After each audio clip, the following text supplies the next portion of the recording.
Hello everyone, this is Christina here again, and today I have finally decided to make use of this very odd polystyrene shape that I've been carrying around in my toolbox with all other bits and bobs to do with flowers for ages and ages and ages. And so I've decided that this is the day I am not throwing this monstrosity out. So, and by the way, this is a very neat and nice and wonderful way of attaching flower centers to a wire. You don't need to plan and dry it for ages and ages and ages. You just attach it. So just for that wire that you insert in, just make sure you add a bit of glue as well. It does help. I know that for those of you who've been watching my channel for a while, I've showed it this particular way of making a center on Tip Tuesdays, etc, etc, etc. But it's just a nice way. Okay, I'm going to stop talking about it. So I have decided to make an artichoke. Artichoke is an unusual plant, and I think it's very curious and wonderful looking plant, and so I found it challenging. And also this is a wire gauge 35. Would you believe it that until recently I didn't even know 35 gauge existed. And for those of you who've not seen it and now feel that they've missed out, actually it's very similar to 33. There's hardly any difference, hard to even tell. But anyway, so I wanted to play with this technique and see if I could use it and how it would look for something like this. And I am still undecided. You know, give me a shout. What do you think? It has its own advantages. It's not ideal. And would I use it again? I probably would try. It's very tempting to be able to bend and twist it any each way, but it's not. Still, it's not ideal. So and here I'm using oil paints to color it in to make it look better, because when it first came out I just thought, oh, it looks awful, but it does get there eventually. So this unidentified set of cutters I've picked up at Squire's Kitchen's events last year, and I have no idea what it is, and for ages and ages and ages I thought, why on earth did I pick them up? I have no idea where this kind of thing could be used. So I'm using it here, and it's the first time I've ever used them. So if you decide to make this little artichoke yourself, then just use whatever is the closest shape in your household for it. And the veinner that I use is also a veinner I picked up at, well, actually I've ordered from Squire's Kitchen, and it's Orchids veinner. So again, for something as bizarre and random as artichoke, perhaps it's not worth going and getting anything, any veiners, anything like that. And I really actually don't think anyone would make them, certainly not in the UK. So just have a rummage around your toolbox. I'm sure you'll find something, anything, maybe many a thing that would fit the bill just nicely. And you could be very particular with your details, or just go on my cold porcelain. My this is not a DIY cold porcelain, by the way. This is just a branded cold porcelain I picked up on Etsy. Just to review, recently I've done a video on different clays and cold porcelains, different makes. Not that many, but anyway, and just going through the varieties. So I've used it there. Find it in the description if you want to have a look at it.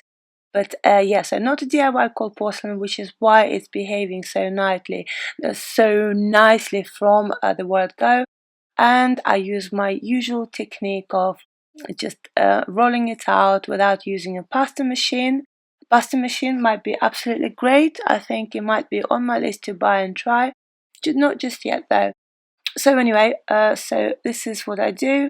I get them to slightly like 5 or 10 minutes dry. Don't over dry it, because your veining would not show through. So I dry them a little bit, and then I shape them to a slightly nicer shape. You can cut them down. I was playing with the idea of cutting them down at the bottom, thinking they might look better, but actually when you look at me placing them on the base, it doesn't seem that cutting each shape down was actually would have been actually necessary. So don't over dry them. Keep this do them in little batches and then put them in plastic bags. If you over dry them, it would be a lot harder for you to press them on, to place them on the final shape. And I've made about 30 of each, 30 of small and 30 of the larger ones. And what I'm planning to do is do 2 rows of little ones and then do a couple of rows of larger ones and finish off with the little ones. Again, you could do all the same size. I just thought it would, varying the sizes logically over that shape would make for an interesting result. I have no idea if it would have looked any worse if I used the same size. Probably not, in all fairness. So in terms of positioning these little petals, I mean, are they even petals? I don't know. Positioning these little items. What are they? Does anyone know what they're called? So in terms of positioning them, I kind of figured that the little petal things, I'm going to call them, they're going to go and alternate. Each next row is going to alternate the position from the row before, just like so. So basically, what is a chess order, I guess. And so what I do is I'm trying to space them away and place them at a slight angle from the main shape to make them look more attractive and also more voluminous, and that kind of worked as well. Obviously, if you work with cold porcelain and use the glue, this one is a craft glue, just a cheap craft glue.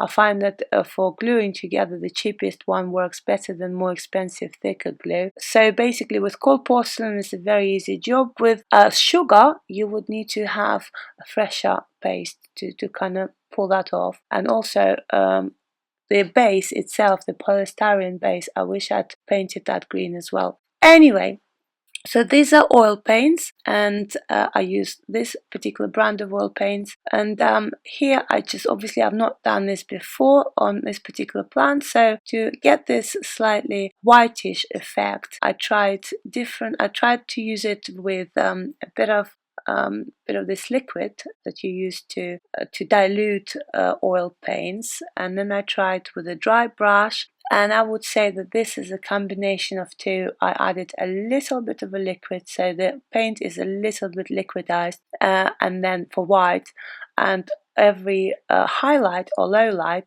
that I placed over white is kind of dry brush. And I wish I knew like the main rule for using it, but really so far I've not detected any kind of a logic. You use dry brush or you use brush that is not dry, and different things work. It's just a matter of really trying and getting a feel for it, and also deciding what look you like. So I've just cleaned the brushes, by the way, in the previous shot, because otherwise they dry and become a little bit harder to clean. And so now my plant somehow is actually nearly ready. I can't believe it. I've spoken for so long about this, that and the other. If I missed anything important, any important explanations, ask me in the comments, and I always try to reply to all the questions. And so chances are I will reply your I will answer your question too. And this little vein is something I've done. I've made a DIY little thing just to add texture to my stems. And the way the stem is done is just I'm just using a cold porcelain and try to smoothen it onto the wire the best I can.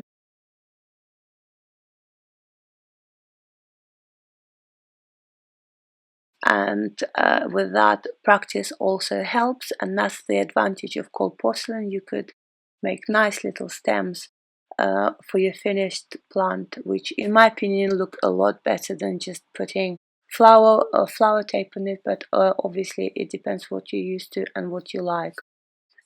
So these are the leaves, and I'm just improvising. As always, I don't have much patience or any kind of willpower left for my foliage, so I'm just making a very lazy quick foliage here.